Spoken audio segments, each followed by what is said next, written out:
여러분의 오후를 확 뒤집겠습니다. 한 발 더 깊이 들어가는 시사 프로그램 정봉주의 품격시대 정봉주입니다. 바보 노무현을 보낸 아픔과 9년 만에 정권 교체한 희열이 교차하는 김해 봉화마을, 그리고 재판정의 피고인으로 모습을 드러낸 치욕의 박근혜 전 대통령. 문재인 대통령이 당선된 지 꼭 2주 만인 오늘 노무현 박근혜 두 전직 대통령의 운명이 엇갈렸습니다. 8년의 간극을 두고 두 전직 대통령을 덮친 가혹한 운명.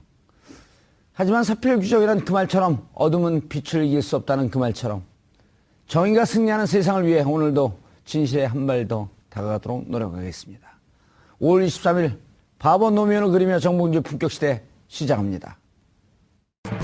삼성 등 대기업에서 총 592억 원대의 뇌물 혐의 등으로 구속 기소된 박근혜 전 대통령의 정식 재판이 열렸습니다. 지난 3월 31일 서울 구치소에 수감된 지 53일 만에 모습을 드러낸 겁니다. 박 전 대통령은 수의 대신 구속 당시 입었던 것으로 추정되는 남색 정장 차림에 평소 트레이드마크였던 올림머리를 하고 법정에 출석했습니다. 또한 박근혜 전 대통령과 최순실 씨는 국정농단 사태가 불거지고 처음 법정에서 마주했습니다. 피고인석에 나란히 앉은 두 사람은 재판이 시작될 때까지 말 한마디 건네지 않고 정면만 응시했습니다. 전직 대통령이 피고인으로 법정에 선 것은 전두환, 노태우 전 대통령에 이어 역대 세 번째. 박근혜 전 대통령은 18가지의 검찰의 공소 사실을 전면 부인하면서 핵심 혐의인 뇌물죄 성립을 두고 검찰과 변호인 측의 사활을 건 공방이 예상됩니다. 헌정사상 초유의 국정농단 사태의 중심에 선 박근혜 전 대통령 재판이 어떻게 진행될지 귀추가 주목됩니다. 5월 23일 화요일 정봉주의 품격시대 첫 번째 이슈 들어가겠습니다. 박근혜 전 대통령의 구속 수감 53일 만 오늘 올림머리를 하고 법정의 모습을 드러냈습니다. 비선 실세였던 최순실 씨에게는 눈길 한번 주지 않고 18가지 범죄 혐의를 놓고 대립 중인 검찰과는 치열한 공방을 이어갔는데요. 이 문제와 관련해서 전문가 세 분 모시고 말씀 나눠보도록 하겠습니다. 고재열 시사인 기자 자리하셨습니다. 네, 안녕하십니까. 예, 아침에도 보고 저녁에도 보고 정말겠습니다. 한밤중에는 하면서 보고 이자 변호사님. 예. 예. 이자 변호사님도 아침에 뵀는데. 저는 1박 2일. 어제부터. 어제 오후 5시서부터. 예. 24시간 동안 뵙습니다. 그렇습니다. 예. 죄송합니다. 맨날 김경수 의원 얘기하다가. 네네. 교수님 죽을 죄를 졌습니다. 예, 안녕하십니까. 이경수입니다. 예, 하야하겠습니다. 저는. 하야하지 마시고요. 자, 오늘, 노무현 대통령을 생각하면 웃을 수 없는 날이고, 박근혜 대통령을 생각하면 슬픈 날이고, 최순실 씨를 생각하면 좀 통쾌한 날이고. 그렇죠? 네. 오전에 이 얘기를 하시다가 예. 은연중에 감정을 드러내시더라고요. 제가요? 네, 노무현 전 대통령 얘기할 때는 짠하다라고 얘기를 하고 박근혜 전 대통령 얘기할 때는 짜릿하다라고 얘기를 했어요. 그랬어요? 네. 그래서 짜짜면을 날렸나 아침에. 간단한 수식어 차이지만 그것이 이제 이 두 전직 대통령의 지금 현재 차이를 단적으로 보여줬던 것 같습니다. 전반적인 분위기가 어땠어요? 오늘 이 재판정에서 예측했던 대로 박근혜 전 대통령은 이제 모든 걸 부인했고, 예. 그리고 최순실 씨와 어떤 불편한 심기 때문인지 눈길을 전혀 마주치지 않고, 그러니까 법정에서 옆에 있는데 눈길을 안 마주치려면 계속 앞만 봐야 되지 않습니까? 예. 정면을 응시하는 군대 신병처럼 정면을 응시하는 그런 재판이었고요. 그리고 좀 재판부가 이 재판부의 좀 의제를 관철시켰는데. 박근혜 전 대통령 재판과 최순실 씨의 재판을 병합해서 심리하는 것 관철시켰고, 다만 거의 매일 이제 재판을 해야 된다 이렇게 얘기를 했는데 박근혜 전 대통령 이 변호인 측에서 좀 준비 자료 검토하는데 시간을 좀 달라 그래서 당분간은 일주일에 2, 3회씩 예. 사정이 생기면 매번 할 수도 있다 이제 이런 식으로 해서 정리가 된 것 같습니다. 예. 이자 변호사님. 예. 변호 많이 하셨잖아요. 예. 상당히 전문가시죠. 한 20년 변호사 했으니까요. 예, 또 행정법 명강사로도 이름이 있었고. 예. 그런데 이렇게 옆에 같은 공범 아닙니까? 예. 공범을 보지 않는 심리는 뭐죠? 최순실 때문에 나는 억울하게 기소되고 구속됐다. 예. 이런 심리죠. 예측컨대 예. 재판 진행되면서 본인들의 법정형이 올라갈 것이다라고 하는 예측이 나오게 되면 전략들을 세울 거 아닙니까? 최순실 때문이다. 혹은 최순실은 또 박근혜 때문이다. 그래서 이렇게 서로 간에 미는 전략으로 할 텐데. 그렇게 하면 그 이른바 재수의 딜레마인데 그렇게 하면 형량이 둘 다 올라가는 거죠. 아하. 내가 죄가 없음을 알기 위해서 상대방이 때문에 이러이러한 죄가 있다라고 하는 것을 대신 고백해주는. 그래 다른 사람의 죄를 고해주는 거죠. 그렇게 하면 둘 다 형량이 높아지는 거죠. 예. 그 얘기할 때 미소를 줘요. 저는 잘 웃습니다.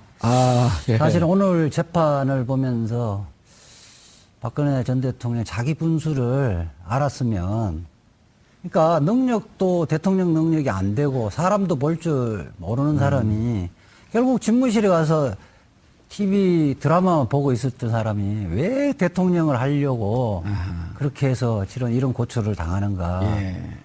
역시 사람은 분수를 알아야 된다. 박명 교사 저한테도 해당되는 얘기인 것 같아서 반성이 됩니다. 분수도 모르고 지금 MC 자리에 앉아있다. 잘하고 있습니다. 능력도 있고 사람도 볼 줄도 알고 있습니다. 예.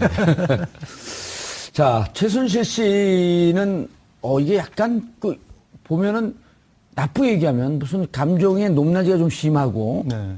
처음에는 뭐 울먹이다가 나중에 자기 죄목 얘기할 땐 또 강하게 항변하고 어떻게 보셨어요?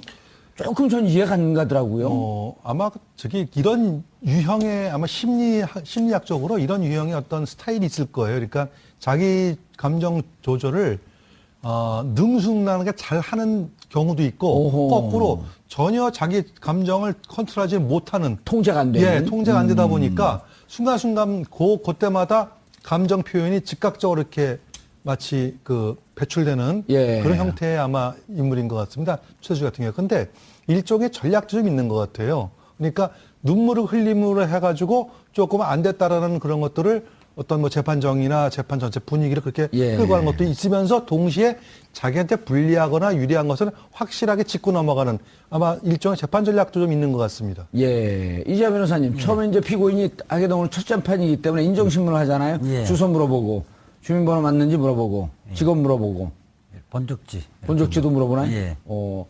재판 받은 지가 5년밖에 안 됐는데 기억이 가물가물하네. 본적지도 물어보고. 네네. 그 다음에 직업이 어떻게 해야 됩니까? 물어보는데, 무직입니다가 맞는 답인가요? 아니면 전직 대통령입니다가 맞는 답인가요? 둘 다 맞는 답이죠. 선택의 문제네요. 사회적 지위가 있는 사람들은 판결문에 어떻게 쓸 것인가의 문제인데 아마 전직 대통령, 전 대통령 이렇게 기재를 할 텐데 박근혜 전 대통령은 무직입니다 이렇게 이야기를 했던 것은 저는 그렇게 아마 국민들 향해서 좀 이렇게 역시 정치적 메시지를 던진 것이다. 국민들 같은 좀 본인의 비참한 모습 이런 것들을 좀 드러내는 것이 아닌가 하는 생각이 듭니다. 예.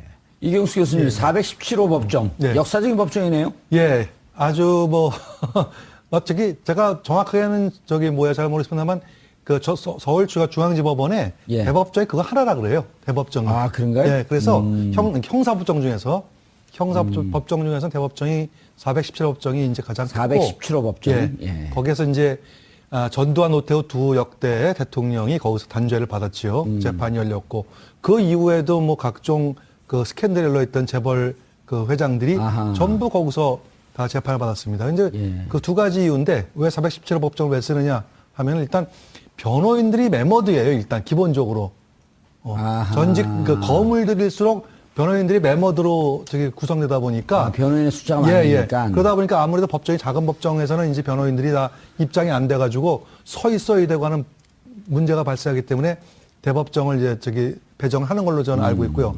두 번째는 또 사회적 관심이 있다 보니까 물론 재판부의 승낙을 얻어야 되겠습니다만 일정 부분 언론의 취재 문제도 좀 있고 해가지고 417호 법정을 대법정 중에서 417호 법정을 아마 쓰는 걸로 알고 있습니다. 예. 이 417호 법정 주로 국민 참여 재판. 아하, 많이 사람들이 오니까. 배심원들도 많이 앉아야 되고 국민 참여 재판을 또 이곳에서 하고요. 요거보다 규모가 좀 적은 데가 이제 중법정이 있고 예. 보통 일반 형사 사건은 소법정에서 하죠. 소법정에서 몇십 명 못 들어가니까요. 여기는 한 150명 정도는 들어갈 겁니다. 신동빈 회장이 오늘 피고 소개와 같이 앉았죠? 박근혜 공여자죠. 뭐예요? 그 무슨 70억. 사건? 롯데 그 아. 70억 기소돼 있는데 그러니까 다시 돌려다가 되돌려 받은 사건이 있잖아요. 예. 그게 압수수색이 되면서 70억을 K 미르재단에 달라고 해서 돌려줬다가 압수수색 들어가기 전에 들어가면서 최순실이가 되돌려줬던 거죠.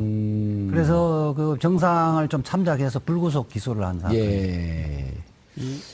예. 지금까지 최순실 씨 재판은 어느 정도 진행이 됐지 않습니까? 네. 근데 최순실 씨 재판에 양상이 있어요. 보통은 변호인들이 본인을 변호해 주는 거지 않습니까? 근데 최순실 씨 재판에 보면은 특징이 마지막 결론 부분에서 본인이 결론을 내요. 본인이 그러니까 지금까지 이렇게 그 검사가 추궁한 내용이 있지 않겠습니까? 예. 그런데 그것은 그것이 아니라 이거지 않느냐. 이건 우린 좋은 의도로 선의로 이런 것을 한 것이다. 그런 식으로 본인만의 결론을 내요. 근데 제가 봤을 때 박근혜 전 대통령 재판하고 최순실 씨 재판이 좀 다른 양상일 것 같은 게 아하. 박근혜 전 대통령은 보면 오늘도 좀 무표정한 표정으로 일종의 자기 최면형, 나는 무죄다. 그런 어떤 그 현실 부정형, 이제 그런 형태의 좀 입히고 같은데 최순실 씨 같은 경우는 스토리텔링형이에요. 이렇게 시나리오를 자기가 그려가는 거죠. 그래서 본인이 그린 그림 안으로 어떤 그 상황을 다 꿰어 맞추는 지금까지 이제 재판을 보면은 왜 변호인을 뒀을까 하는 생각이 들 정도로 그러니까 변호인은 앞부분에 검찰의 어떤 그 방패 역할을 하고 그리고 본인이 다시 어떤 상황을 재구성하는 그런 식으로 이렇게 재판을 풀어가더라고요. 최순실 같은 경우 그런 것 같습니다. 변호인들이 이야기해도 변호인들의 이야기에 자기가 만족을 못 하는 거예요. 최악의 의뢰인 아니에요? 네, 그렇죠. 만족을 못하는 게 변호인이 컨트롤이 안 된다고 해요. 변호인이 변론하는 게 불만이 있고 자기 나름대로 그것이 재판장 판사에게 어떤 영향을 미칠 건지 고려 안 하고 터뜨리는 거죠. 저는 약간 분노 조절 장애의 현상이 있다고 보는 거죠. 분노 조절 장애가 있다. 네. 근데 이 변호사님 오늘 검찰 측에서 예. 윤석열 중앙지검장이 직접 나오지 않을까라고 하는 관측이 있었는데요. 윤석열 지검장이 나오지 않고 이원석 서울중앙지검 특수일부 부장검사, 한웅재 형사부장검사 등이 자리를 했어요. 그리고 이번에 이제 재판이 다행스럽다고 이제 검찰 측에서 보는 이유는 검찰에서 기소한 최순실, 특검에서 기소한 박근혜, 이 두 분이 만약에 지금 검찰이 이렇게 윤석열 중앙지검장이 오지 않았으면 검찰 내부에서도 이견이 있었을 수 있는 이런 상황 아닌가요? 그렇죠. 예. 그런데 이제 윤석열 검사가 며칠 전에 이제 서울중앙지검장으로 임명됐잖아요. 만약 임명이 안 됐다면 오늘 재판이 나왔을 텐데 서울중앙지검장은 230여 명의 검사를 거느리는 수장이거든요. 수장이기 때문에 그 재판에 나오는 것은 격이 맞지 않다고 본인이 판단을 했던 거고 윤석열 그 중앙지검장이 임명되는 순간 이미 특검과 검찰은 거의 화학적 결합이 됐다고 보는 거죠. 존재하는 것만 하더라도 거기서 그 말하자면 의견 다툼이 없어지는 거예요. 이 교수님, 네. 이제 문제는 지금 이제 최순실 박근혜 재판이 병합돼서 가고 있는데 네. 이것과 병합되지 않으면서 이제 뇌물 그 공여 수수의 한 축인 이재용 재판이 진행되고 네, 있단 네, 말이에요. 네, 네. 그리고 이재용 재판이 진행되는데 특검이 공소유지를 하면서 밀리고 있는 거 아니냐. 태평양이라고 하는 메모드급 이 법무팀한테 밀리고 있는 거 아니냐라고 하는 기사가 계속 나왔거든요. 예. 이제는 그 특검도 어찌 보면 중앙지검의 백업을 받을 수 있는 이런 상황이 된 거 아닌가요? 그렇죠. 그래서 사실은 윤석열 그 서울중앙지검장을 문재인 대통령께서 임명한 가장 커다란 목적이 바로 공소유지거든요. 근데 공소유지라고 하는 것은 박근혜 전 대통령, 최순실 씨만 공소유지가 된다고 해서 되는 게 아니에요. 그렇죠. 바로 삼성의 이재용 부회장까지 이게 같이 뭉뚱그려서 공소유지가 되어야만 그게 패키지죠. 그렇죠. 그래서 근데 지금 이제 문제가 지금 앵커께서 방금 말씀하셨듯이 그 이재용 부회장 재판은 지금 약간씩 조금 검찰이 좀 밀리고 있는 걸어가고 그렇게 보도가 나오고 있죠. 보도가 나오고 예. 있습니다. 물론 아직 결론 아직 나진 않았습니다만. 예. 그래서 윤석열 지검장이 이제 중앙지검장으로 이제 부임되면서 특검과 그다음에 검찰 특수본 1기, 그다음에 특수본- 중간에 특검, 다시 또 특수본 2기까지 요 세 단계를 거치면서 있었던 모든 수사 결과를 하나로 종합해가지고 아마 공소 유지를 가능하게끔 하는 그 역할을 아마 윤석열 지검장이 담당하게 될 겁니다. 그래서 예. 오늘 뭐 나오느냐 지검장이 공판이 나오느냐 안 나오느냐 그게 중요한 게 아니고 총괄적 컨트롤하기 위해서는 굳이 안 나와도 얼마든지 자기가 양쪽에 다 했었던 그 경험을 충분히 접합시킬 수 있는 가능성이 있기 때문에 요거는 좀 지켜볼 가능성이 좀 있습니다. 그러니까 이제 중앙지검이라고 하면 방금 이재화 변호사가 얘기했듯이 230명의 검사, 그다음 검찰 중에서는 나름대로 에이스 검사들이 집합된 데이기 때문에 이제는 메모드급 삼성 재판, 박근혜, 최순실 재판과 한번 일합을 겨뤄볼 만할 정도가 됐다. 그렇죠.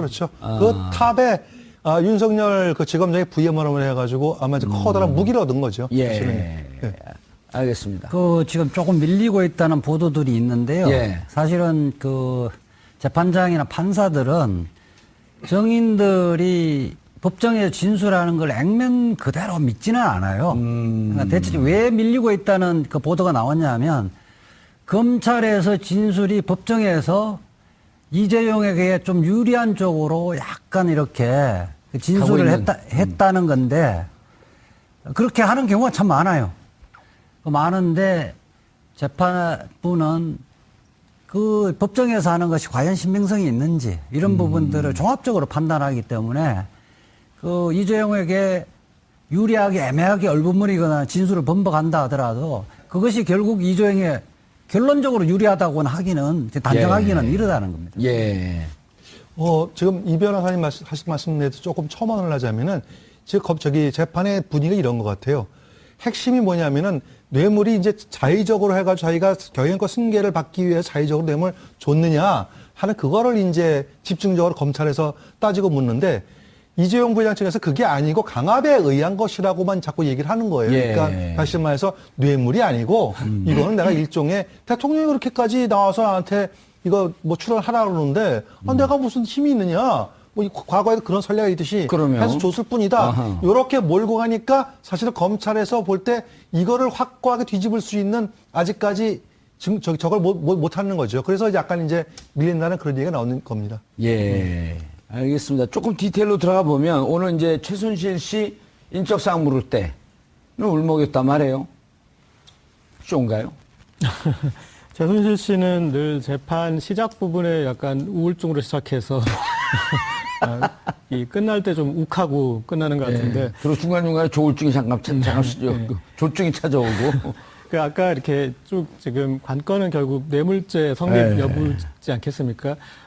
박근혜 전 대통령이 18개 혐의를 전부 다 부정하고 있는데 현실적으로 강요죄를 부정하기는 힘든 상황으로 와 있는 것 같습니다. 그런데 지금 강요죄와 뇌물죄가 동시에 적용될 수 있는 법은 아니지 않습니까? 그러니까 강요면 강요인 것이고 뇌물이면 뇌물인 것인데 그래서 이재용 측 변호인도 그것을 이제 계속 물고 늘어졌던 것이고 하나만 해라 강요냐 뇌물이냐 이렇게 이제 해서 그러면은 그런데 이제 또 이 사건에서 다른 기업과 관련된 부분들은 대부분 롯데를 제외하고 강요죄 부분으로 이렇게 이제 정리가 된 것이고 그럼 왜 삼성만 그러면 뇌물인 것이냐 또 이런 이제 부분들을 해명을 해야 되고 그래서 그런 부분들이 쉽지 않은 이제 그런 상황인데 저희가 안종범 전 수석의 수첩을 분석을 해보면 그러니까 뇌물이 되려면 이런 거지 않습니까? 강요가 된다라면 협박이잖아요. 예. 그런데 뇌물이 된다라는 건 채찍과 함께 당근도 있었을 수 있다면, 대가. 예. 그리고 또 하나 삼성 측에서 적극적인 부탁, 적극적인 또 요구 그런 것들이 있다면 이제 주고받은 것이 되지 않습니까? 그런데 안종범 전 수첩을 분석을 해보면 박근혜 전 대통령이 압력을 넣고 압박을 해서 그런 그 부분만 있는 것이 아니라 삼성 쪽의 민원들 다양한 그리고 다양한 편의 예. 이런 걸 봐달라고 지시한 부분들이 다 남아 있습니다. 안종범 수첩에. 네. 그래서 삼성에서 좀 빠져나가기 힘든 부분이 그런 부분일 것 같습니다. 그러니까 그거를 모르겠습니다. 그러니까 그들이 주장을 할 때 그럼 박근혜 전 대통령이 너무 마음이 좋은 분이셔서 그런 것들에 대해서 미리 다 헤아려 가지고 그렇게 배려한 것이다라고 이제 뭐 주장할 수 있을지 모르겠지만 어쨌든 이 삼성 특히 이제 이재용 부회장과의 만남이 있었기 때문에 그 만남 전후에 어떤 그런 삼성의 민원이 해결되는 부분들이 안종범 전 수첩에 드러나고 있어서 제가 봤을 때는 삼성과 관련해서는 뇌물죄 적용이 그렇게 어렵지는 않을 것이다라고 보고 그런데 있습니다. 박근혜 전 대통령이 설사 마음이 좋다고 한다면 왜 강압을 했겠어요? 착한 분이. 그러니까 뭔가 대가가 오지 않고서는 왔다 갔다 하지 않고서는. 근데 안종범 수첩이 언론에 지금 노출이 안 됐나요?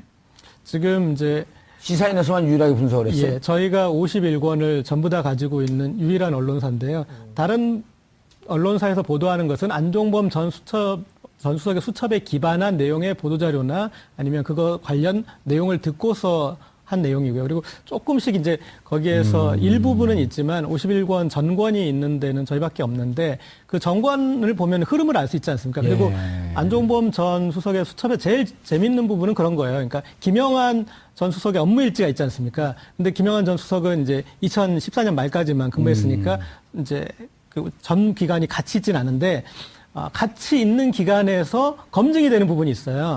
김영환 그 수석의 비망록과 그렇죠. 안종범 수석의 수첩이 일치하는 네. 부분. 그렇죠. 대표적인 게 어떤 거냐면 블랙리스트 때 김기춘 전 실장이 그런 얘기를 했어요. 그러니까 아니 저 수첩에 있는 거는 내가 한 말을 받아 적은 건지 저 생각을 한 건지. 생각을 적은 건지 모르지 않느냐 그랬는데 저희가 이렇게 비교를 해보면 동일한 날에 안종범 전 수석도 똑같은 내용을 써놓은 거죠. 그렇다면은 둘이 텔레파시가 통해서 같은 생각을 하지 않은 이상 우리가 이제 그건 상정할 수 없으니까 이것은 김기춘 전 실장의 명령이구나. 그렇게 할 수 있는 거죠. 관련해서 제가 좀 말씀드리려면 김영환 그 전 민정수석의 수첩과 안종범의 수첩의 내용이 다 어떻게 달라요. 김영환 그 전 민정수석 수첩은 키워드 중심으로 기재를 해놨고 예. 안종범 수첩은 육하 원칙에 의해서 기재되어 있거든요. 예. 그 차이가 뭐냐? 센텐스. 차이가 주어 동사 목적어 보호가 다 있는 거예요. 그렇죠. 김영환 그 수첩은 주로 청와대 수석 비서관 회의를 김기춘 비서실장이 주재를 했기 때문에 거기에서는 주고받으면서 키워드 중심으로 이야기하면 다 알아듣거든요. 예. 근데 안종범 수첩은 박근혜 전 대통령이 전화로 불러준 거예요. 수첩을 보고 다 그냥 불러주는 거거든요. 그대로 다 기재하니까 그게 문장이 되는 거예요. 예. 그래서 검찰이 공소장에 보면 사실을 안종범 수첩을 날짜나 이런 걸 정확하게 찾아갖고 기재해버리면 공소장이 나와버리는 거거든요. 근데 아까 중복된 부분은 무엇이 중복되냐면 거기에 김영환 수첩에 대수비라고 기재되어 있는 부분이 있어요. 그러니까 대통령이 가끔씩 주재하는 수석 비서관 회의에서 대통령이 한 말씀을 기재해 놓은 것이 아마 일치할 거예요. 그 부분 이제 블랙리스트 부분도 일부가 있는데 그런 거죠. 교수님, 이게 이제 아까 분리했다라고 하는 박근혜 최순실 재판을 분리했다라고 하는 간단히 짚고 넘어갔는데 결국 서로에게 다 몰지 않겠어요? 시켜서 했다. 저 양반이 했다. 그게 사실은 이제 정말 지켜볼 어쩌면은 오늘 관전 이렇게, 포인트죠. 잠깐 예. 오늘 나와서 이렇게 뭐 얼굴 보고 하는 게 뭐 정면을 받느니 안 받느냐가 중요한 게 아니고 앞으로 정말 이 재판 핵심은 뭐냐면은 과연 어디까지 두 사람이 서로에게 팔을 밀 것인가 하는 걸 지켜보는 것이 아마 핵심일 겁니다. 아까 우리 이 변호사님께서 그 죄수의 딜레마, 프리저너스 딜레마 얘기했잖아요. 예. 아주 대표적인 이제 프리저너 딜레마가 나올 거예요. 원래 이 죄수의 딜레마라고 하는 그 이론은 아시다시피 게임 이론이라고 해가지고 국제정치학에서 두 개의 국가가 서로 합리적인 선택을 하게 되면은 좋은 결과를 얻어내는데 국가라는 것이 이기심 때문에 상대방의 의사와 상관없이 나에게 유리한 것을 끌어내기 때문에 오히려 손해를 본다라는 그런 뜻이거든요. 이제 앞으로 똑같이 두 사람이 어떻게 보면 서로가 지금은 다 부인을 하고 있는데 이제 조금씩 증거가 나올 거예요. 재판 진행되면서. 그렇게 되면은 과연 저 증거가 나에게 유리한지 유불리를 처음 따지다 보면은 결국은 자기의 이기심, 다시 말해서 자기의 유리한 쪽으로 몰고 가다 보면은 결국은 상대방에게 책임을 묻지 않을까. 그래서 어디까지 나올지. 근데 묻다고 말이죠. 재밌는 게 단순하게 이번 국정농단 사건에 대해서만 나오는 게 아니에요. 정윤회 문건부터 시작해가지고 어쩌면 그 이전에 최태민 사건까지 전부 다 나올까봐 그렇게 되면은 이거는 글쎄 국격이 어떻게 될지 전 잘 모르겠습니다. 전 굉장히 우려가 되는 게 거기까지 비화가 될까봐 대단히 우려스럽습니다. 됐으면 좋겠다는 거예요? 되지 말아야 된다는 거예요? 헷갈리는데요. 그 지켜봐야 되는데 어디까지 될지 저도 걱정스럽다는 얘기죠. 네. 이재 변호사님, 예. 박근혜 전 대통령이 4월 17일 날 구속이 됐어요. 네. 그럼 구속 만료일이 이제 10월 17일이요. 네. 6개월 남았는데 6개월 안에 1심이 끝날까요? 뭐 6개월 안에는 지금 그래서 그 데드라인을 6개월로 맞추고 재판부가 그러니까 집중 심리를 하겠다고 예, 3, 4회, 2, 3회 정도. 예, 하고 이제 지금은 기록을 못 봤기 때문에 일주일에 두세 차례 하더라도 필요하면 나중에는 매일 할 수도 있습니다. 그러니까 예컨대 그러니까 그 법원은 어쨌든 10월 17일까지 1심은 끝내겠다라고 하는 그러니까 의지가 관철될 것이다. 수원지방법원에 몇 년 전에 이석기 내란 음모 사건 같은 거 매일 재판했잖아요. 아침 10시부터 밤늦게까지. 그때 변호인으로 참가했죠? 저는 변호인은 참여는 안 변호인 했는데 필요하면 그렇게 매일 아침 10시부터 밤 10시까지 할 수도 있습니다. 그 피고인들 인권도 생각해줘야지. 아주 그냥 죽는 놈인데. 피고인들은 뭐 주로 그냥 앉아 있는 건데요. 예. 변호인과 검찰의 열띤 공방이 진행되겠죠. 피고인은 나중에 증거조사 다 끝난 이후에 보충적으로 피고인에 대한 필요하면 신문을 하는 거니까요. 이게 그 역사적인 재판인데요. 네. 재판부도 바짝 신경을 쓰겠죠. 당연하죠. 예. 전 국민이 또는 전 세계가 보고 있는 거고 역사적으로 평가되어지는 재판이기 때문에 예. 저는 탄핵 사건에 버금가는 재판이라고 봅니다.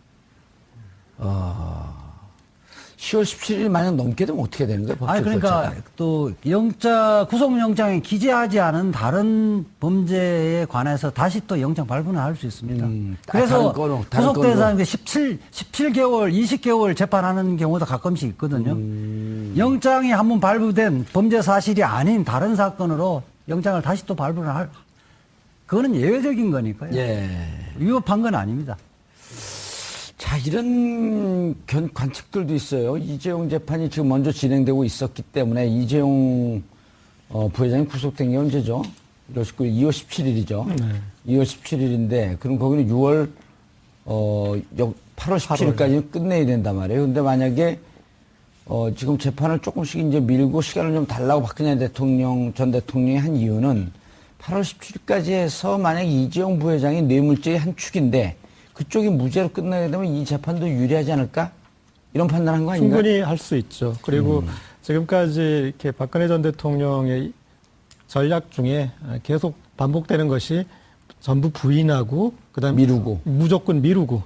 그런데 지금 이제 삼성의 어떤 그런 이제 이 법률적인 그런 능력을 좀 한번 의지해보고 싶어 하는 것 같은데 그 키맨이 있습니다. 삼성과 최순실과의 관계에서 최순실의 금고지기로 꼽혔던 인물이 있어요. 근데 그 사람은 이 삼성맨은 아닙니다. 그런데 그 사람과 관련된 사람들이 지금 삼성의 그 현지 이제 법인이랑 이렇게 연결돼 있어요. 그래가지고 삼성이 지원하는 방식 그리고 현지 법인을 차리는 방식과 크게 깊이 있게 관여된 부분들이 있는데 그래서 삼성의 정상적인 지원이 아니라는 부분을 규명하는 데 있어서 그 부분이 저희가 봤을 때는 좀 핵심이에요. 그리고 그 사람이 이제 하나은행에서 계속 승진하는 데 있어서는 박근혜 전 대통령이 거기에 어떤 영향력을 행사한 정황이 안종범 전 수석의 업무 수첩에 나와 있고 그래서 그런 그 키맨을 하나은행 독일 지사장 했던 분 말씀하는 거죠? 독일 지사장 했던. 예. 그리고 이제 들어와가지고 이렇게 이제 본부장도 하고. 예, 더블 투 본부장으로 될 때. 네네. 예. 이제 그런 인물들, 그런 이제 키맨들의 역할을 좀 적극적으로 규명하는 게 좀 필요한 것 같고. 그 다음에 또 박근혜 전 대통령과 최순실 씨의 이제 어떤 경제적 공동체 그 부분은 계속 지금 장시호 씨가 증언을 좀 이렇게 해주고 있지 않습니까? 이제 그 부분도 또 증명되고 그리고, 지금 이제 안종범 전 수석의 역할은 안종범 전 수석이 지금까지도 부정하는 거 뭐냐면 나는 최순실을 모른다. 그리고 최순실 씨와 이렇게 연락을 해본 적이 없다. 예. 그래서 이제 그 안종범 전 수석은 우리가 이제 국민들은 최순실 씨한테 이렇게 바로 명령을 받고 한 것처럼 생각을 할 거예요. 그건 김종 차관의 경우고 안종범 전 수석은 직접 접촉한 그런 정황은 아직까지 없지 않습니다. 그런데 예. 그거를 이제 박근혜 전 대통령을 통해서 지시를 받은 건데 그 부분에 대해서 그 부분이 이제 이 규명되는 그래서 그 어떤 범죄의 순환 구조가 있어서 순환 구조를 납득시키고 증명하는 부분이 좀 쉽지는 않을 것 같습니다. 이 부분 좀 정리를 해야 될 것 같은데요. 이거 이재용 재판이 먼저 시작돼서 빨리 끝나고 결론이 먼저 날 것이라고 언론에 보도되는데요. 그렇게 됐어요. 8월 17일까지. 그거는 아닙니다. 이게 지금 보면 다른 사건들 예. 박근혜 전 대통령과 최순실 공동으로 공소됐지만 따로 재판하는 사람들 선고를 늦추잖아요. 늦추는 이유는 동일하게 결론 내리려고 하기 때문에 늦춥니다. 그런데 이재용도 그 구속영장에 기재하지 않는 범죄 사실로 일단 종결을 해놓고 선고는 박근혜 전 대통령과 동일한 날에 선고를 합니다. 왜 그렇게 안 하면 이미 박근혜 전 대통령의 결론을 미리 재판도 하기 전에 다 드러내버리기 때문에 그 부분은 지금 기자들이나 이런 그 기사들이 잘 모르고 기재를 아니, 하는데요. 법조 출입 기자들이 쓰는데 왜 그걸 모르죠? 그 부분을 뭐 기자들이 이재화 변호사 틀린 거 아닐까요? 전문가가 아닌데 지금 재판이 다 그렇게 되어 있습니다. 장시호 같은 경우도 장시호는 내일 뭐 석방된다는 거 아닙니까? 그거는 장시호는 다른 영장을 새롭게 발부할 사유가 없는 거예요. 그런 경우는 불가피하게 석방하면서도 선고를 안 하는 거예요. 야, 내일 석방되면 안민석 오늘 만날지 안 만날지 궁금하네. 다시 썸 탈까요? 다시 썸 탈까요? 발음 이상하니까 다시 성토할까요? 이렇게. 어쨌든 그 예. 부분은 그렇게 되어지면 박근혜 전 대통령이 중간에 재판하는데 뇌물 공여자가 예컨대 유죄 나왔다. 이건 재판할 필요 없이 유죄 나오는 거 아니에요. 그렇게 되어지면 안 되는 거죠. 그렇죠. 유죄든 무죄든 어쨌든 이후에 진행되고 있는 박근혜 최순실 재판에 영향을 미칠 것이기 때문에 같이 선고한다. 예. 그럼 8월 17일까지는 어쨌든 조사가 끝나고 그때 선고를 못하게 되면 이재용 부회장은 다른 거 아니에요? 다른 지금 이재용 부회장이 죄가 하나가 아니잖아요. 다른 사실은. 거는 걸어갖고 다른 또 건에 구속영장을 또 발부합니다. 이재용 부회장 징역은 잘 살고 있다고 하는데 좀 안타깝네요. 예, 정호성 같은 경우 대표적인 거잖아요. 예. 정호성 같은 경우 구속기가 만기돼 있는데 그래서 피고인의 변호인은 보석 신청했잖아요. 기각하면서 새롭게 다른 범죄 사실로 영장 발부하잖아요. 다른 문건에 대해서 유출한 부분 영장 발부하는 거거든요. 그래서 재판이 이렇게 다른 재판부에서 하잖아요. 예. 이게 엇갈림 결론이 나는 걸 방지하는 거죠. 그러면 이거 다 교정을 해야 되겠는데 이재화 근데 변호사. 오늘 방송이 나가면 예. 이제 우리 통일되겠죠. 근데 문제는 이 방송을 잘 안 듣거든요, 사람들이. 이 방송을 그래서 좀 많이 전문가가 듣게끔 해야 필요한 되는데. 거예요. 아니 이게 채널 200번대가 아니라 한 50번대로 오면 많이 들을 텐데.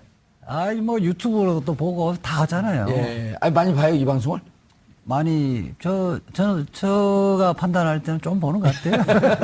아니 근데 진짜 교수님 모든 기사가 다 이렇게 나와 있잖아요. 그 삼성 재판. 저도 지금 이 변호사님 말씀에 정말 저도 동의를 하는 게 예. 좀 그럴 수 있겠다. 뭐 동의를 안 하면 여기서는 예를 들어 가지고 같은 사건에 만약에 다른 결론이 나는 건 정말 이상하잖아요. 저 졸다가 잠이 확 깼어요. 그러니까 조졌어요? 이게 다른 사람 얘기할 때 좀 재미없게 하면 좀 졸리거든요.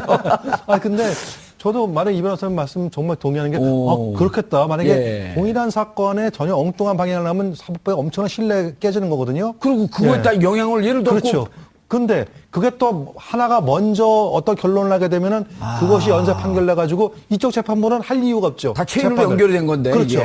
다 동일한 사건이니까. 야, 오늘 한 방 하셨네. 재판이라는 게 우리 예. 수백 년 해오면서 예.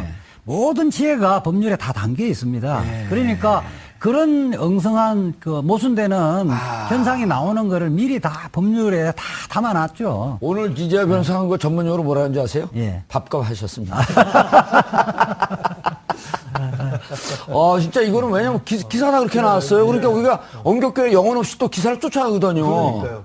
그래서 저도 아까 방송 준비하면서 만약에 이재용 판결이 먼저 나게 되면 이게 어떤 영향을 미칠까 저도 굉장히 예. 그거 고민했었는데 이 박사님 말씀 들으니까 그게 아니구나. 이게 이제 우리가 출연료를 다 여기다 드려야 될 것 같은데. 연어 오늘. 있는 변호사하고 만주 변호사 차이죠. 예? 그만하세요, 좀. 좀 띄워주면 좀 겸손할 줄 알아야지. 예. 저희 아까 이제 키맨 얘기를 하다가 그러니까 안종범 전 수석은 키맨이긴 하지만 집행자였어요. 그런데 우리가 지금의 이 범죄 구조로 보면은 기획자가 있는 거지 않습니까? 예. 기획그룹이 거기에서 아까 이제 삼성과의 관계에서는 그런 금고직이나 그런 사람들이 어떤 금융적인 부분에 대해서 기획 역할을 한 부분들을 이제 더 파고들어야 된다는 얘기고요.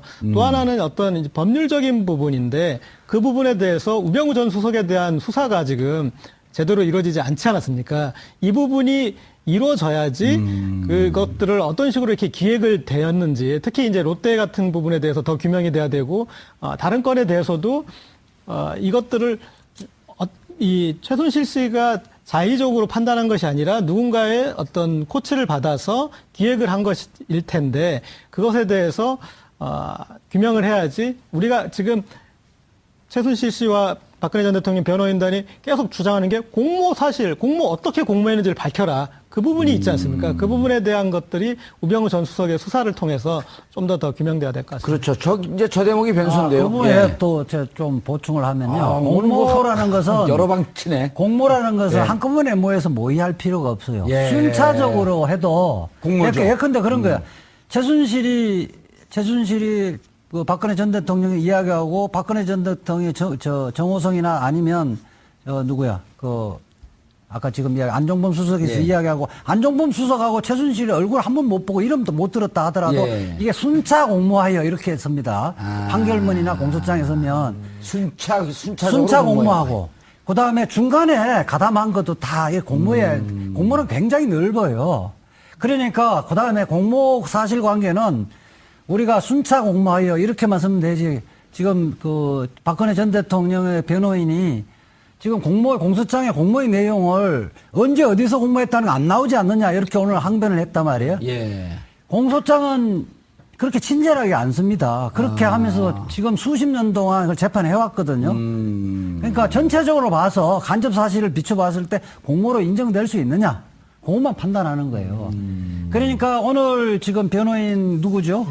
유영하 변호사 이야기하는 것은 재판부를 향한 변론이 아니고 법률을 잘 모르는 국민들을 향한 주장이거든요. 정치적 메시지만 던진 그런 것뿐이다. 거죠. 그러니까 기사를 보면 이거 좀 공소장에 문제 있는 거 아니냐 이렇게 느껴지는데 판사는 그냥 그 순간에서는 그냥 다른 일을 해요. 졸고 있다든지. 그럼 하나하나 이야기로 본다는 거예요. 판사가 그 정도 하는 것에 대해서 저 법률을 잘 모르고 얘기하는 거 아니냐 이렇게 판단한다는 거죠. 판사는 그렇죠. 저거는 방청객이나 대국민용으로 하는 거지 내 들으라는 이야기는 아니다. 이거는 우리끼리는 뻔한 거기 때문에 그런 이야기는 우리끼리는 하면 전문가끼리는 선수들인데 선수인한테는 그런 이야기 안 하거든요. 이 교수님, 네네. 우병우 건이 네. 이제 정윤의 문건을 한번 재수사하라고 이제 청와대의 지시도 있고, 그다음에 술판 돈봉투, 이영렬, 안택은 이 건에 대해서도 이제 감찰이 들어가지 않았습니까? 그렇죠. 그렇게 하면 이제 결국 핵심이 그 내부에 결국은 우병우 건 불구속 기소했던 우병우 건의 자녀 범죄들이 나올 가능성이 높은데 그렇게 되면 이제 이 재판에도 또 영향을 받잖아요. 영향을 상당수 많이 받을 거로 예측이 됩니다. 그렇죠. 최순실과 우병우 전혀 모르는 관계였다고 하는데 그 우병우 여죄가 나오면서 우병우의 장모와 최순실이 직접적인 관계가 있었고 이것 때문에 만약에 청와대로 들어갔다고 한다면 사건은 또 다른 방향으로 튀는 거 아니에요? 그렇죠. 저희가 흔히 말할 때 국정원이나 검찰에 대해서 왜 정치자를 붙이냐면은 이분들은요 수사를 하게 되면은 수사를 안 하는 게 아닙니다. 수사를 다 해놓죠. 다 해놓은 상태에서 어디까지 이것을 공개할 것이냐 그걸 가지고 우리가 정치 검찰이다 아니다, 정치 국정원이다 아니다 이제 이걸 판단하는 거거든요. 제가 볼 때 아마 서울중앙지검이 됐든 어디 됐든 간에 검찰에서 분명히 우병우 사건에 대해서 상당 부분 특히 김장자 씨와 저기 최순실 씨와의 관계 예. 모든 거 다 수사 다 해놨을 거예요. 다만 그거를 공개를 안 하고 있는 게 아닌가. 예. 그렇기 때문에 이번 윤석열 지검장 임명이 다목적으로 예. 여러 가지로 거기서 우병우 사건까지 전부 다 상당 부분 이제 아마 드러날 것으로 예상이 됩니다. 알겠습니다. 박근혜 전 대통령의 첫 재판이 오늘 있었죠. 최순실 씨의 재판도 계속 있었고 이제 병합돼서도 함께 재판을 받고 있는데 지금 받고 있는 재판의 성격을 한마디로 규정을 하면 비정상의 정상화, 정상으로 가는 과정 속에서의 걸림돌을 정리하는 과정이라고 볼 수 있겠습니다. 정봉주 품격시대에서는 여러분의 소중한 의견을 받습니다. 샵 5400, 샵 5400으로 다양한 의견 문자로 보내주시기 바라겠습니다. 100원의 정보 이용료가 부과됩니다. 한 발 더 깊이 들어가는 시사 분석. 여러분 지금 생방송으로 진행하는 정봉주 품격시대와 함께하고 계십니다. 하지만 공소유지는 된다고 해서 되는 게 아니에요. 그렇죠. 바로 삼성의 이재용 부회장까지 이게 같이 뭉뚱그려서 공소유지가 되어야만 그게 패키지죠. 예, 예. 그렇죠. 그래서 근데 지금 이제 문제가 지금 앵커께서 방금 말씀하셨듯이 그 이재용 부회장 재판은 지금 약간씩 조금 검찰이 좀 밀리고 있는 걸어가고 그렇게 보도가 나오고 있죠. 보도가 나오고 예. 있습니다. 물론 아직 결론 아직 나진 않았습니다만. 예. 그래서 윤석열 지검장이 이제 중앙지검장으로 이제 부임되면서 특검과 그다음에 검찰 특수본 1기 그다음에 특수본- 중간에 특검 다시 또 특수본 2기까지 요 세 단계를 거치면서 있었던 모든 수사 결과를 하나로 종합해가지고 아마 공소유지를 가능하게끔 하는 그 역할을 아마 윤석열 지검장이 담당하게 될 겁니다. 그래서 예. 오늘 뭐 나오느냐 윤 지검장이 공판이 나오느냐 안 나오느냐 그게 중요한 게 아니고 총괄적 컨트롤하기 위해서는 굳이 안 나와도 얼마든지 자기가 양쪽에 다 했었던 그 경험을 충분히 접합시킬 수 있는 가능성이 있기 때문에 요거는 좀 지켜볼 가능성이 좀 있습니다. 그러니까 이제 중앙지검이라고 하면 방금 이재하 변호사가 얘기했듯이 230명의 검사, 그다음 검찰 중에서는 나름대로 에이스 검사들이 집합된 데이기 때문에 이제는 메모드급 삼성 재판, 박근혜, 최순실 재판과 한번 일합을 겨뤄볼 만할 정도가 됐다. 그렇죠. 그 탑에 윤석열 그 지검장이 부임을 해가지고 아마 이제 커다란 무기를 얻은 거죠. 예. 사실은. 예. 알겠습니다. 그 지금 조금 밀리고 있다는 보도들이 있는데요. 예. 사실은 그 재판장이나 판사들은 정인들이 법정에서 진술하는 걸 액면 그대로 믿지는 않아요. 그러니까 대체 왜 밀리고 있다는 그 보도가 나왔냐 하면 검찰에서 진술이 법정에서 이재용에게 좀 유리한 쪽으로 약간 이렇게 진술을 했다는 건데 그렇게 하는 경우가 참 많아요. 많은데 재판부는 그 법정에서 하는 것이 과연 신빙성이 있는지 이런 부분들을 종합적으로 판단하기 때문에 그 이재용에게 유리하게 애매하게 얼버무리거나 진술을 번복한다 하더라도 그것이 결국 이재용에 결론적으로 유리하다고는 하기는 단정하기는 이르다는 겁니다. 예. 지금 이 변호사님 하신 말씀 내에서 조금 첨언을 하자면은 지금 저기 재판의 분위기가 이런 것 같아요. 핵심이 뭐냐면은 뇌물이 이제 자의적으로 해가지고 자기가 경영권 승계를 받기 위해서 자의적으로 뇌물을 줬느냐 하는 그거를 이제 집중적으로 검찰에서 따지고 묻는데 이재용 부회장 측에서 그게 아니고 강압에 의한 것이라고만 자꾸 얘기를 하는 거예요. 예. 그러니까 다시 말해서 뇌물이 아니고 이거는 내가 일종의 대통령이 그렇게까지 나와서 나한테 이거 뭐 출연하라 그러는데 내가 무슨 힘이 있느냐. 뭐 과거에도 그런 설례가 있듯이 그러면. 해서 줬을 뿐이다. 아하. 이렇게 몰고 가니까 사실은 검찰에서 볼 때 이거를 확고하게 뒤집을 수 있는 아직까지 저걸 못하는 거죠. 그래서 약간 이제 밀린다는 그런 얘기가 나오는 겁니다. 예. 알겠습니다. 조금 디테일로 들어가 보면 오늘 이제 최순실 씨 인적사항 물을 때는 울먹였단 말이에요. 쇼인가요? 최순실 씨는 늘 재판 시작 부분에 약간 우울증으로 시작해서 이 끝날 때 좀 욱하고 끝나는 것 같은데. 그리고 중간중간에 조울증이 잠깐씩 조증이 찾아오고.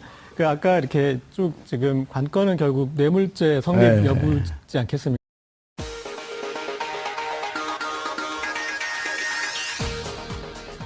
여러분의 오후를 확 뒤집겠습니다. 한 발 더 깊이 들어가는 시사 프로그램 정봉주의 품격시대 정봉주입니다.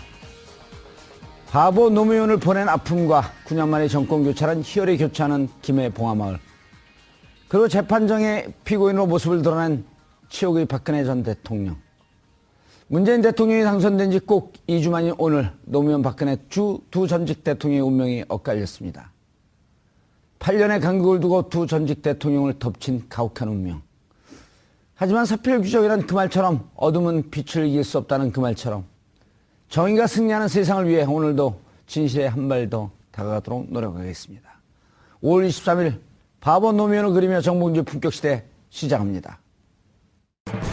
삼성 등 대기업에서 총 592억 원대의 뇌물 혐의 등으로 구속 기소된 박근혜 전 대통령의 정식 재판이 열렸습니다. 지난 3월 31일 서울구치소에 수감된 지 53일 만에 모습을 드러낸 겁니다. 박 전 대통령은 수의 대신 구속 당시 입었던 것으로 추정되는 남색 정장 차림에 평소 트레이드마크였던 올림머리를 하고 법정에 출석했습니다. 또한 박근혜 전 대통령과 최순실 씨는 국정농단 사태가 불거지고 처음 법정에서 마주했습니다. 피고인석에 나란히 앉은 두 사람은 재판이 시작될 때까지 말 한마디 건네지 않고 정면만 응시했습니다. 전직 대통령이 피고인으로 법정에 선 것은 전두환, 노태우 전 대통령에 이어 역대 세 번째. 박근혜 전 대통령은 18가지의 검찰의 공소사실을 전면 부인하면서 핵심 혐의인 뇌물죄 성립을 두고 검찰과 변호인 측의 사활을 건 공방이 예상됩니다. 헌정사상 초유의 국정농단 사태의 중심에 선 박근혜 전 대통령 재판이 어떻게 진행될지 귀추가 주목됩니다. 5월 23일 화요일 정봉주 품격시대 첫 번째 이슈 들어가겠습니다. 박근혜 전 대통령의 구속 수감 53일 만 오늘 올림머리를 하고 법정의 모습을 드러냈습니다. 비선 실세였던 최순실 씨에게는 눈길 한번 주지 않고 18가지 범죄 혐의를 놓고 대립 중인 검찰과는 치열한 공방을 이어갔는데요. 이 문제와 관련해서 전문가 세 분 모시고 말씀 나눠보도록 하겠습니다. 고재열 시사인 기자 자리하셨습니다. 네, 안녕하십니까. 예, 아침에도 보고 저녁에도 보고 정리하겠습니다. 한밤중에는 하면서 보고 이자 변호사님. 예. 예. 이자 변호사님도 아침에 뵀는데. 저는 1박 2일. 아, 어제부터. 어제 오후 5시부터. 예. 24시간 동안 뵙습니다. 그렇습니다. 예. 죄송합니다. 맨날 김경수 의원 얘기하다가. 네네. 교수님 죽을 죄를 졌습니다. 예, 안녕하십니까. 이경수입니다. 예, 하야하겠습니다. 저는. 하야하지 마시고요. 자, 오늘, 노무현 대통령을 생각하면 웃을 수 없는 날이고, 박근혜 대통령을 생각하면 슬픈 날이고, 최순실 씨를 생각하면 좀 통쾌한 날이고. 그렇죠? 네. 오전에 이 얘기를 하시다가 예. 은연중에 감정을 드러내시더라고요.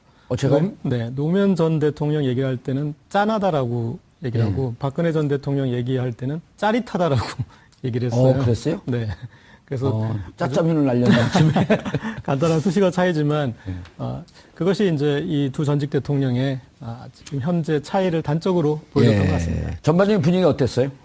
오늘 이 재판정에서 예측했던 대로 박근혜 전 대통령은 이제 모든 걸 부인했고 예. 그리고 최순실 씨와 어떤 불편한 심기 때문인지 눈길을 전혀 마주치지 않고 그러니까 법정에서 옆에 있는데 눈길을 안 마주치려면 계속 앞만 봐야 되지 않습니까? 이렇게 예. 정면을 응시하는 군대 신병처럼 정면을 응시하는 그런 재판이었고요. 그리고 좀 재판부가 이 재판부의 좀 의제를 관철시켰는데 박근혜 전 대통령 재판과 최순실 씨의 재판을 병합해서 심리하는 것 관철시켰고 다만 거의 매일 이제 재판을 해야 된다 이렇게 얘기를 했는데 박근혜 전 대통령 이 변호인 측에서 좀 준비 자료 검토하는데 시간을 좀 달라 그래서 당분간은 일주일에 2, 3회씩 예. 사정이 생기면 4번 할 수도 있다 이제 이런 식으로 해서 정리가 된 것 같습니다. 예. 이자 변호사님. 예. 변호 많이 하셨잖아요. 예. 상당히 전문가시죠. 한 20년 변호사 했으니까요. 예, 또 행정법 명강사로도 이름을 있었고. 예. 그런데 이렇게 옆에 같은 공범 아닙니까? 예. 공범을 보지 않는 심리는 뭐죠? 최순실 때문에 나는 억울하게 기소되고 구속됐다. 예. 이런 심리죠. 예측컨대 예. 재판 진행되면서 본인들의 법정형이 올라갈 것이다라고 하는 예측이 나오게 되면 전략들을 세울 거 아닙니까? 최순실 때문이다. 혹은 최순실은 또 박근혜 때문이다. 그래서- 이렇게 서로 간에 미는 전략으로 할 텐데. 그렇게 하면 그 이른바 이제 재수의 딜레마인데 그렇게 하면 형량이 둘 다 올라가는 거죠. 아하. 내가 죄가 없음을 알기 위해서 상대방이 때문에 이러이러한 죄가 있다라고 하는 것을 대신 고백해주는. 그래 다른 사람의 죄를 구해주는 거죠. 그렇게 하면 둘 다 형량이 높아지는 거죠. 예. 그 얘기할 때 미소를 줘요. 저는 잘 웃습니다. 예. 사실 오늘 재판을 보면서 박근혜 전 대통령 자기 분수를 알았으면, 그러니까 능력도 대통령 능력이 안 되고 사람도 볼 줄 모르는 사람이 결국 집무실에 가서 TV 드라마 보고 있었던 사람이 왜 대통령을 하려고 그렇게 해서 이런 고초를 당하는가. 예. 역시 사람은 분수를 알아야 된다. 반면 교사 저한테도 해당되는 얘기인 것 같아서 반성이 됩니다. 분수도 모르고 지금 MC 자리에 앉아있다. 잘하고 있습니다. 예. 능력도 있고 사람도 볼 줄도 알고 있습니다. 예. 자, 최순실 씨는 이게 약간 보면은 나쁘게 얘기하면 무슨 감정의 높낮이가 좀 심하고 네. 처음에는 뭐 울먹이다가 나중에 자기 죄목 얘기할 땐 또 강하게 항변하고 어떻게 보셨어요?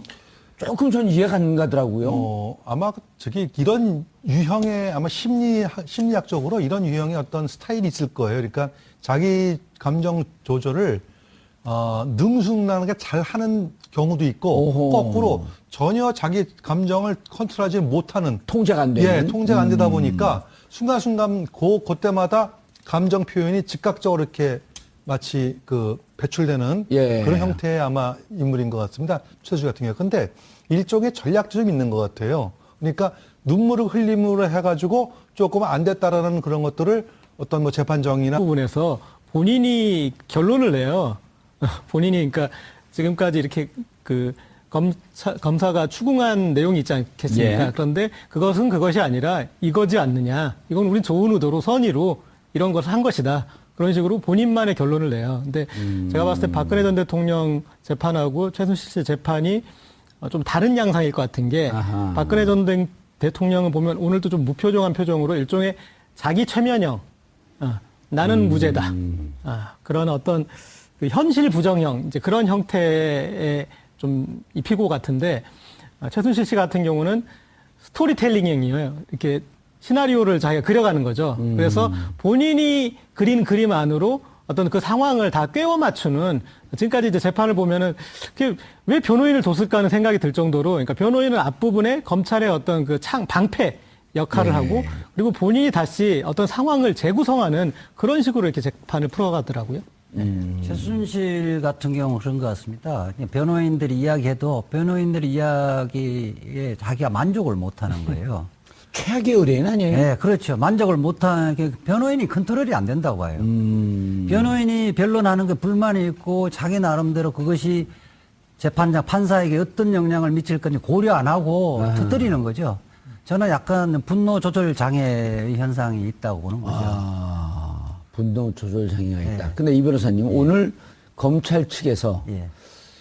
윤석열 중앙지검장이 직접 나오지 않을까라고 하는 관측이 있었는데요. 윤석열 지검장이 나오지 않고 이원석 서울중앙지검 특수일부 부장검사, 한웅재 형사부장검사 등이 자리를 했어요. 그리고 이번에 이제 재판이 다행스럽다고 이제 검찰 측에서 보는 이유는 검찰에서 기소한 최순실, 특검에서 기소한 박근혜, 이 두 분이 만약에 지금 검찰이 이렇게 윤석열 중앙지검장이 오지 않았으면 검찰 내부에서도 이견이 있었을 수 있는 이런 상황 아닌가요? 그렇죠. 예. 그런데 이제 윤석열 검사가 며칠 전에 이제 서울중앙지검장으로 임명됐잖아요. 만약 임명이 안 됐다면 오늘 재판이 나왔을 텐데 서울중앙지검장은 230여 명의 검사를 거느리는 수장이거든요. 수장이기 때문에 그 재판에 나오는 것은 격이 맞지 않다고 본인이 판단을 했던 거고 윤석열 그 중앙지검장이 임명되는 순간 이미 특검과 검찰은 거의 화학적 결합이 됐다고 보는 거죠. 존재하는 것만 하더라도 거기서 말하자면 의견 다툼이 없어지는 거예요. 이 교수님, 네. 이제 문제는 지금 이제 최순실 박근혜 재판이 병합돼서 가고 있는데 네. 이것과 병합되지 않으면서 이제 뇌물 그 공여 수수의 한 축인 이재용 재판이 진행되고 네네. 있단 말이에요. 네네. 그리고 이재용 재판이 진행되는데 특검이 공소유지를 하면서 밀리고 있는 거 아니냐. 태평양이라고 하는 메모드급 이 법무팀한테 밀리고 있는 거 아니냐라고 하는 기사가 계속 나왔거든요. 예. 이제는 그 특검도 어찌 보면 중앙지검의 백업을 받을 수 있는 이런 상황이 된 거 아닌가요? 그렇죠. 그래서 사실은 윤석열 그 서울중앙지검장을 문재인 대통령께서 임명한 가장 커다란 목적이 예. 바로 공소유지거든요. 예. 근데 공소유지라고 하는 것은 박근혜 전 대통령, 최순실 재판 전체 분위기를 그렇게 예. 끌고 가는 것도 있으면서 동시에 자기한테 불리하거나 유리한 것은 확실하게 짚고 넘어가는 아마 일종의 재판 전략도 좀 있는 것 같습니다. 예. 이재 변호사님, 처음에 이제 피고인이 하게 된 오늘 첫 재판이기 때문에 인정신문을 하잖아요. 예. 주소 물어보고, 주민번호 맞는지 물어보고, 직업 물어보고, 본적지. 본적지도 물어보나요? 예. 재판 받은 지가 5년밖에 안 됐는데 기억이 가물가물하네. 본적지도 물어보고. 네네. 그 다음에 직업이 어떻게 해야 됩니까? 물어보는데, 무직입니다가 맞는 답인가요? 아니면 전직 대통령입니다가 맞는 답인가요? 둘 다 맞는 답이죠. 선택의 문제네요. 사회적 지위가 있는 사람들은 판결문에 어떻게 설 것인가의 문제인데 아마 그 전직 대통령, 전 대통령 이렇게 기재를 할 텐데 박근혜 전 대통령은 무직입니다 이렇게 이야기를 했던 것은 뭐 저는 그렇게 아마 국민들 향해서 좀 이렇게 역시 정치적 메시지를 던진 것이다. 국민들 같은 좀 본인의 비참한 모습 이런 것들을 좀 드러내는 것이 아닌가 하는 생각이 듭니다. 예. 이경수 교수님, 417호 법정. 네. 역사적인 법정이네요. 예, 아주 뭐, 저기, 제가 정확하게는 잘 모르겠습니다만, 서울중앙지법원에 예. 대법정이 그거 하나라 그래요. 대법정이. 아, 그런가요? 예, 그래서 형사법정 중에서, 형사법정 중에서 대법정이 417법정이 이제 가장 크고. 417호 법정. 예. 예. 거기에서 이제, 전두환, 노태우 두 역대 대통령이 거기서 단죄를 받았지요. 재판이 열렸고. 그 이후에도 뭐 각종 그 스캔들에 흘러있던 재벌 그 회장들이 아하. 전부 거기서 다 재판을 받았습니다. 이제 예. 그 두 가지 이유인데 왜 417호 법정을 왜 쓰느냐 하면 일단 변호인들이 매머드예요. 일단 기본적으로. 아하. 전직 그 거물들일수록 변호인들이 매머드로 구성되다 보니까 변호인의 숫자가 많으니까. 그러다 보니까 아무래도 법정이 작은 법정에서는 이제 변호인들이 다 입장이 안 돼가지고 서 있어야 되고 하는 문제가 발생하기 때문에 대법정을 이제 배정을 하는 걸로 저는 알고 있고요. 두 번째는 또 사회적 관심이 있다 보니까 물론 재판부의 그 승낙을 얻어야 되겠습니다만 일정 부분 그 언론의 취재 문제도 좀 있고 해가지고 417호 법정을 대법정 중에서 417호 법정을 아마 쓰는 걸로 알고 있습니다. 예. 이 417호 법정 주로 국민 참여 재판. 아하, 많이 사람들이. 예, 오니까. 배심원들도 많이 앉아야 되고 국민 참여 재판을 또 이곳에서 하고요. 요거보다 규모가 좀 적은 데가 이제 중법정이 있고 예. 보통 일반 형사 사건은 소법정에서 하죠. 소법정에서 몇십 명 못 들어가니까요. 여기는 한 150명 정도는 들어갈 겁니다. 신동빈 회장이 오늘 피고 소개와 같이 앉았죠? 박근혜 공여자죠. 뭐예요? 그 무슨 70억. 사건? 롯데 그 70억 기소돼 있는데 그러니까 다시 돌려다가 되돌려 받은 사건이 있잖아요. 예. 그게 압수수색이 되면서 70억을 K 미르재단에 달라고 해서 줬다가 압수수색 들어가기 전에. 들어가면서 최순실이가 되돌려줬던 거죠. 그래서 그 정상을 좀 참작해서 불구속 기소를 한 사건. 예. 예. 지금까지 최순실 씨 재판은 어느 정도 진행이 됐지 않습니까? 네. 근데 최순실 씨 재판에 양상이 있어요. 보통은 변호인들이 본인을 변호해 주는 거지 않습니까? 근데 최순실 씨 재판에 보면은 특징이 마지막 결론